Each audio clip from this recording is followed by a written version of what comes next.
namanya ustadz kan juga bisa salah. Cuman gini, kalau Anda coba tanyain kepada beliau langsung, kalau emang beliau ngomong rukun wudhu ada 2, saya bilang beliau ustadz sesat ya gitu. Bedakan kalau dia pas pertama ini loh, ini tolong klarifikasi. Kalau dia bilang kayak gitu lagi, saya berani bilang ustadz tersebut sesat. Udah gitu aja. Iya, siap. Sekarang ini kan bersangkutan antara aku dan kamu ya Pak ya. Iya. Antara aku dan kamu itu, kalau sampean menurut sampean fardu wudhu itu ada berapa Pak? Yang pernah sampean pelajari. Lupa, ya? Pak, Karena sampean kan dari tadi mengatakan saya itu ngaji. Karena dulu ngajinya kadang ke ini langsung kadang pikir. Terus cara ngajinya gimana itu kok sampai nggak ngerti fardu wudhu? Jadi ngajinya gini Pak, kalau dulu mau Ustadz Zainal kan dari tafsir Ibnu Katsir. Jadi saya juga punya itu 3 jilid itu terjemahan. Jadi tafsir Ibnu Katsir dia kan ada 7 jilid gitu. Jadi modelnya dia Ustadz. Jadi ada yang ada yang baca tafsirnya gitu pakai bahasa Arab, terus diartikan nama Ustadz. Ntar ada beberapa rujukan kitab tafsir kayak Jalalain, terus kitab tafsir apa Ustadz mengartikan pemahaman gitu. Menurut kita tafsir ini gitu. Sampean ngerti nggak Pak, bila kita masuk Islam yang perlu dikaji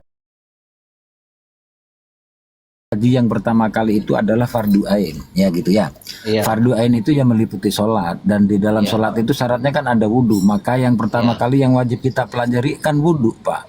Kok sampean tiba-tiba disuguhkan tafsir itu kan ngeri Pak. Enggak, kalau wudhu saya juga belajar Pak. Cuman maksudnya saya ada bukunya dulu, buku itu yang terus kalau ada bukunya seperti apa itu Pak? Yang fardu dalam wudhu itu ada berapa Pak? Seperti apa? Dulu ada sih tapi enggak gimana ya.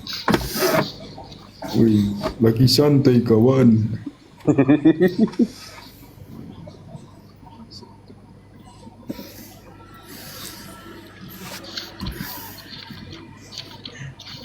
Oke, guru Sang Surya. Wudhu, fardu, tata cara wudhu. Kalau dulu saya lewat video juga sih, ada video video kaset. Saya masih di jalan sebenarnya ya. Basuh kedua telapak tangan 3 kali fardu. 3 kali. Masa 3 kali Pak? Kalau tata cara Pak, sunah wudhu. Nah, coba sebutkan. Nggak apa baca Pak, nggak baca Pak. Kita jujur-jujuran aja Pak. Yang ini tata cara wudhu yang fardu itu pertama apa? Basuh telapak tangan 3 kali ya. Cuman ini sunah iya. Ini kok hilang ya ini. Kalau dulu saya video sih Pak. Nggak ada fardu-fardunya. Basuh kedua telapak tangan 3 kali. Kemudian berkumur-kumur. Menghirup air ke hidung lalu mengeluarkan. Lalu membasuh wajahnya sebanyak 3 kali. Kemudian membasuh tangan kanan hingga ke siku 3 kali. Begitu pula dengan tangan kiri. Ya udah, dan selanjutnya ini hilang ini. Cuman itu kalau saya belajarnya lewat video gitu aja lah dulu. Oh, itu wajib semua ya? Enggak wajib. Iya, mungkin Pak, kan ini ada rukun kurang. Mungkin jenengan bisa lah mengasih tahu banyak tentang masalah wudhu ini. Jangan sampai ditanya, pasti nggak tahu. Menghirup air melalui hidung. Dengan membasuh kedua tangan hingga siku. Sebentar Pak, membasuh wajah terus apa Pak? Termasuk berkumur dan menghirup air melalui hidung itu udah jadi 1-2 ya. 1-2 itu. 1-2 itu ya. 3 membasuh kedua tangan hingga siku. 4-5 mengusap seluruh kepala juga telinga karena termasuk dari kepala. 6 membasuh kedua kaki hingga mata kaki. Itu kalau kita tanya dalilnya, apakah sampean bisa nyebutkan Pak? Ada sih dari Al-Maidah ayat 6 ini, maksudnya dalil. Iya, saya bacakan ya. Ya ayyuhalladzina amanu idza qumtum ila sholati fahsilu wujuhakum wa aidikum ilal marafiqi. Lah sekarang pertanyaan saya, kok hidung di situ memasukkan air ke hidung itu gimana itu Pak? Ya mungkin dia ulama Ustadz, dia dari ini ulama. Kan ini ada asiknya gini ya. ini masalahnya Asiknya gini ya. rujukan Coba ini. gini. Ya. Tadi Kang Monki official tuh naik lah dibantu Pak Yulianto. Monggo Kang Monki sekali lagi. Kita persilakan. Ya, coba kalau menurut sampean apa yang dibaca Pak Yulianto itu sudah memenuhi hadis Nabi atau belum, Pak? Tayamum Pak sih Mongki? mudahnya. Hah? Tayamum mudahnya sih tayamum. Enggak, kita cerita wudhu kok sampean cerita tayamum tuh gimana itu? Itu kalau nggak ada air gimana mau wudhu? Tayamum aja lah mudah. Oh, ya dicari Pak. Ini ada Pak Wahabi yang mau naik. Ini siapa yang bisa turun sebentar ya? Mulai yai Ya Sang Surya kan sudah tahu itu. Masa tanya sama yang nggak tahu? Pak Yulianto kan mungkin nggak tahu kok ditanya. Enggak, kan gini Pak, kita itu kan tidak berdebat, kita itu saling tukar ilmu-ilmu salaf gitu ya. Kan sampean kan orang salaf. Monggo kalau sampean orang salaf, tata cara wudhu menurut salaf itu seperti apa? Nanti saya sebutkan menurut saya Pak. Adil Pak. Enggak, saya sukanya tuh kajian tuh bukan yang kayak gini, yang kayak menyala-nyalakan itu amalan orang lain aja, itu yang poinnya sebenarnya. Gimana sampean kajiannya suka yang menyala-nyalakan orang lain saja? Iya, itu. Kalau kayak gini kayaknya kurang dibahas di pengajian. Kok gimana itu? Ya Pak, kalau dalam agama itu fardu ain itu menyalahkan orang atau wudhu Pak? Fardu ain itu yang mana Yang menurut dibahas sampean, tuh Pak? kayak bid'ah, khurafat, gitu-gitu loh. Oh, jadi sampean itu Pak ya, saya kalau boleh komentar Pak ya, sampean itu Ya. Gini ya, suka meneliti tepi kain orang, tapi sampean itu nggak tahu kalau celananya bolong. Enggak loh, masalahnya ustadznya juga sama gitu. Jadi kan mengikuti Enggak. ustadznya lah. Oh, ustadznya sampean tuh gitu sama ya? Ya, sama pemikirannya. Kayak saya ya, kayak ustadz saya gitu. Saya ikut. Oh, jadi yang terlebih dahulu kita menyalah-nyalakan orang gitu ya? Iya, menurut dia bid'ah syirik ya kita ikuti lah. Masa kita mau membantah? Padahal sholat kita belum tentu mengikuti standar fikih itu nggak apa-apa ya Pak. Yang penting nyalahkan orang dulu ya. Iya, itu urusan belakangan itu. Parah. Gimana Pak Yulianto? Atau Pak Irman mungkin bisa membantu? Ya intinya kalau ya masalah wudhu kita ya itu kan cuman khilafi apa ada ini, intinya kita juga ada rujukan gitu loh, maksudnya Iya, saya kan ini saya pakai tahu semua sifat Pak ya. sholat Nabi, Baik. saya ini pakai Gini, Pak, sifat gini, sholat Pak. Nabi ya. Iya, gini Pak ya. Semua ajaran sesat itu ada rujukan Pak. Kan gitu Pak ya. Semua ajaran sesat itu ada rujukan. Jangan bilang mereka Syiah itu nggak ada rujukan. Ada Pak. Nah, makanya rujukan itu mari kita kaji. Kan gitu ya. Ya kalau masalah rukun wudhu kan udah jelas Pak, maksudnya sesat sih rukun wudhu. Ya, nggak ada Oh, yang bukan sesat, masalah Pak. sesat Pak. Saya nggak bilang sesat Pak. Dari tadi kita belum ada yang bilang sesat Pak. Cuman Kan saya juga mau pakai tahu. dalil ini. Iya kan sampean mengatakan bahwa yang dipelajari itu sifat wudhu dari Nabi. Ya monggo Iya. dibaca. Kami taslim Pak. Kami nggak katakan sesat Pak. Monggo.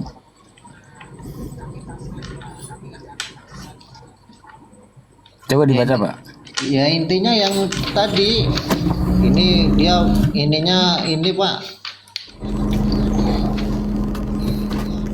yang udah saya bacakan tadi. Gimana? Kalau di situ kan sifat sholat Nabi ya Pak ya. Iya, Bisa dibaca sekali Pak sifat sholat Nabi itu seperti apa Pak? sifat sholat. Jadi dia modelnya terjemahan, terus dia di bawahnya itu ada rujukan kitabnya gitu. Iya nggak apa-apa dibaca aja, wong kita tukar pikiran kok Pak. Iya.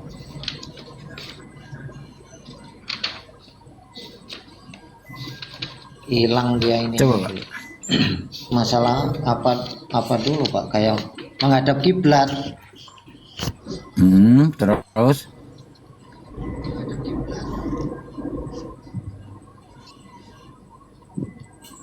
Ya kalau dari sini ini wahai saudaraku muslim, jika engkau berdiri untuk sholat maka menghadaplah ke arah kiblat dimanapun engkau berada, baik ketika sholat wajib maupun saat sholat sunnah.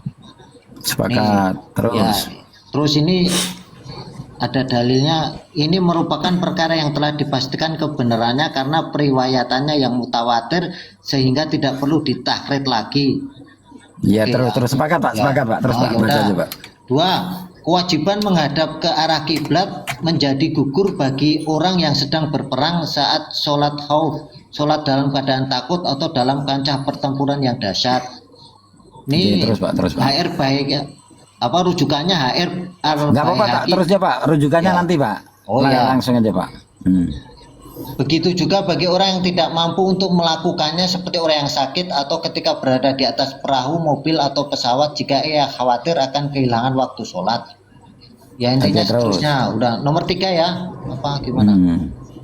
Orang yang berada di depan Ka'bah wajib untuk menghadap kepadanya secara langsung, dan bagi orang yang tidak berada di depan Ka'bah maka ia menghadap ke arah yang di sana Ka'bah berada. Oke, terus. Ya. Nomor 4. Ini ada pengecualian Pak ya. Salat menghadap ke selain Ka'bah adalah salah. Nomor 4. Apabila seorang melaksanakan sholat dengan tidak menghadap ke arah kiblat disebabkan oleh mendung atau selainnya, dan hal itu dilakukan setelah berijtihad serta berupaya keras mencari arah kiblat, maka sholatnya tadi sudah cukup sah dan tidak wajib mengulanginya. Ya, terus. Ya.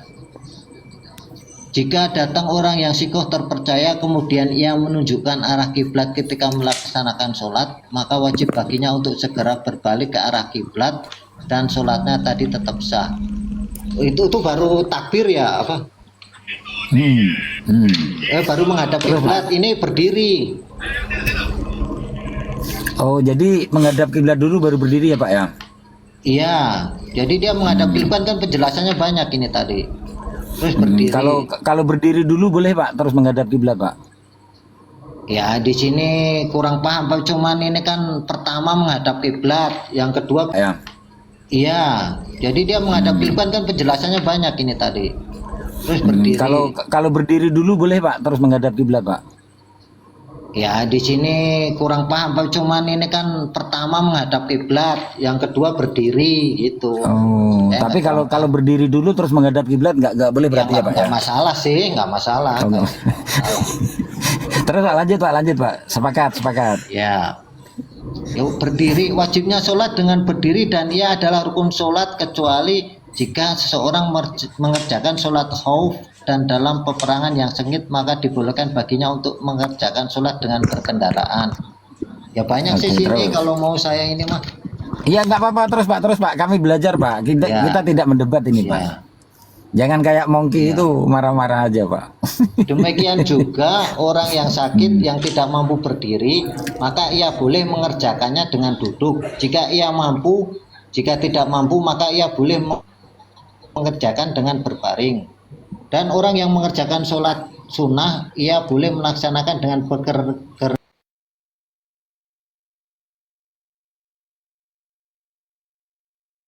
kepalanya. Demikian pula halnya seseorang yang sedang sakit, hanya saja ketika sujud kepalanya menunduk lebih rendah dibandingkan ketika ruku. Ini nomor. Terus Pak. Nomor 7, orang melaksanakan sholat dengan duduk tidak boleh meletakkan sesuatu di atas tanah yang kemudian diangkat untuk sujud di atasnya. Akan tetapi ia hanya cukup menundukkan kepala ketika sujud lebih rendah daripada ketika rukuk. Sebagaimana yang telah kami sebutkan sebelumnya, yaitu apabila ia memang tidak mampu sujud secara langsung menyentuh tanah dengan keningnya. Terus. Ya ini panjang sih Pak, sholat di atas perahu dan pesawat. Ya nggak apa-apa Pak, kami pendengarkan aja Pak, nggak mendebat kok Pak. Sholat fardu boleh dikerjakan di atas perahu, kapal ataupun pesawat. Nomor 9, diperbolehkan mengerjakan sholat dengan duduk jika takut terjatuh. Nomor 10, dibolehkan pula bersandar pada tiang atau tongkat karena sudah tua atau badannya yang lemah. Menggabungkan antara posisi berdiri dan duduk ini mungkin, ini menggabungkan antara posisi dan berdiri dan duduk boleh gitu loh mungkin. 11, Sholat malam boleh dilakukan dengan berdiri ataupun duduk walaupun tanpa sebab tertentu, dan boleh pula digabung antara berdiri dan duduk, yaitu dengan cara membaca bacaan dengan duduk, kemudian beberapa saat sebelum rukuk ia berdiri dan menyelesaikan bacaan suratnya tadi dengan berdiri, lalu rukuk dan sujud, kemudian melakukan seperti itu lagi pada rakaat kedua. Banyak Ustaz. 12. Posisi sholat dengan duduk adalah dengan bersila atau dengan cara duduk lainnya yang membuat nyaman. Sholat dengan memakai sandal, boleh melaksanakan sholat tanpa alas kaki dan boleh pula sholat dengan memakai sandal. 14. Yang paling utama adalah sesekali memakai sandal dan sesekali tidak, tergantung mana yang mudah baginya. Jangan memberatkan diri untuk sholat dengan memakai sandal ataupun melepasnya. Tetapi ketika sedang tidak beralas kaki, maka sholatlah dalam keadaan itu. Juga ketika memakai sandal, maka sholatlah dengan memakainya, kecuali ada sebab-sebab tertentu. 15. Jika melepaskan sandal, maka jangan meletakkannya di sebelah kanan, tetapi letakkanlah di sebelah kiri apabila di sebelah kiri itu tidak ada orang yang sedang sholat, atau diletakkan di antara kedua kaki.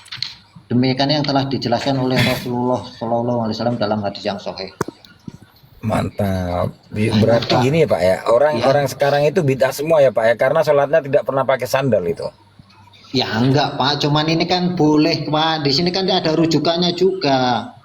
Ini apa sih? Ini tiga-tiga tadi ini. kok nggak ada niat ya Abu Pak ya? Dawud Pak, dan Ibnu Majah. Iya Pak. Kok nggak ada niat ya Pak ya? Padahal kan innamal a'malu binniyat itu kan hukumnya wajib Pak. Dia Apa niatnya? Niat apa dulu? Niat sholat. Niat sholat Allahu Akbar aja lah. dia kan mungkin dari tata cara dia Pak, bukan dari Itu pertama. tabiratul ikram Pak.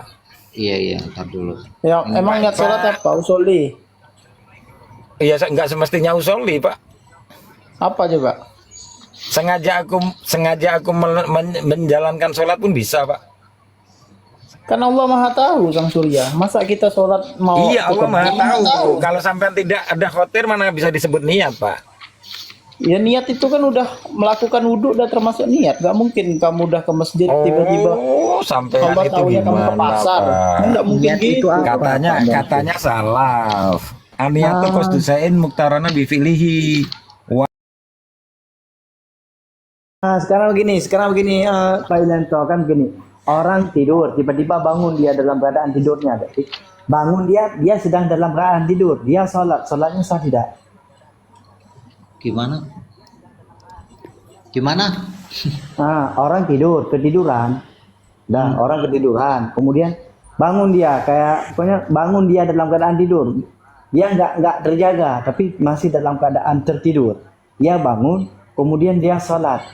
Nah, itu kan pasti nggak ada niat itu. Nah, itu sah nggak sholatnya itu? Kalau yang pernah saya cuma dengar loh. Intinya kalau dia ketiduran pules itu kalau boleh kalau bisa berwudu lagi.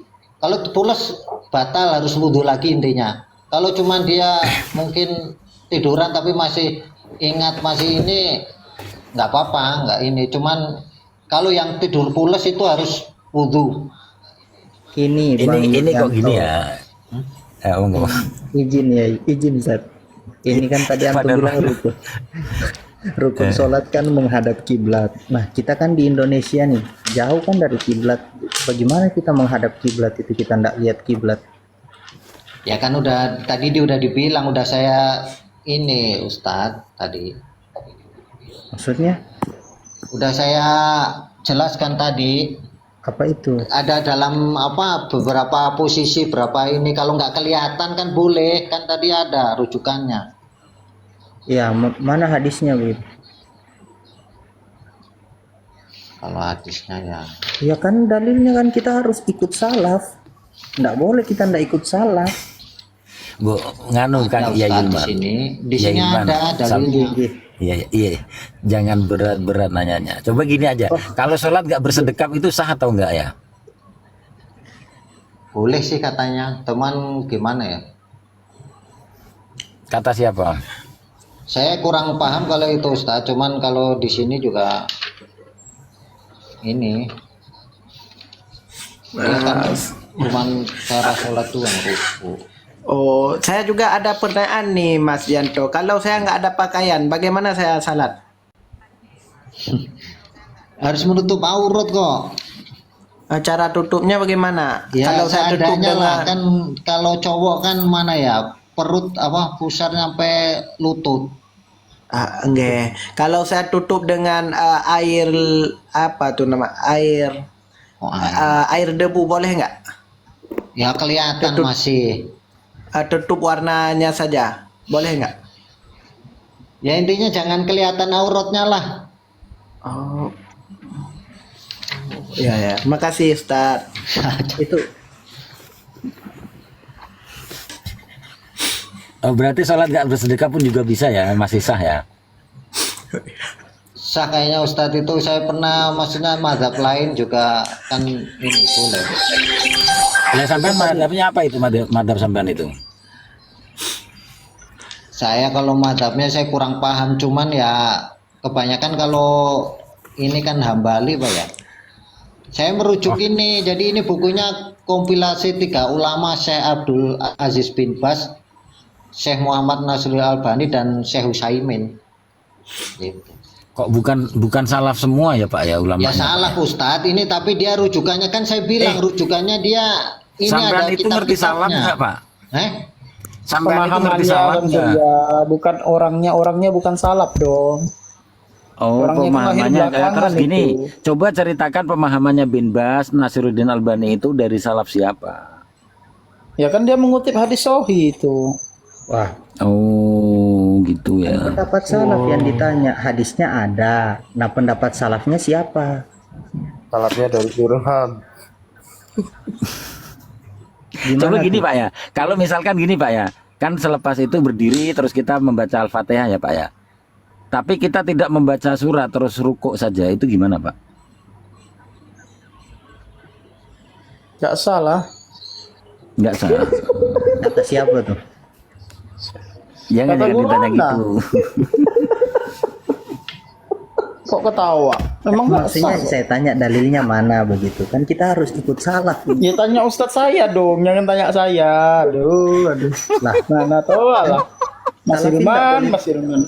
kan salafin tidak Oke, boleh terus- taklid. Taklid haram. Coba gini Bang Ilman ya, biar nyah ya. Oke, terus itu kan waktu rukuk itu saya tidak membaca Allahu Akbar, langsung rukuk saja bisa Pak? Gak boleh dong. Gak boleh. Boleh. Tidak membaca Allahu Akbar, tidak membaca takbir ya? Gak boleh. Oh nggak boleh. Gak boleh. Terus kita tidak membaca Subhanallah wa bihamdi, nggak boleh.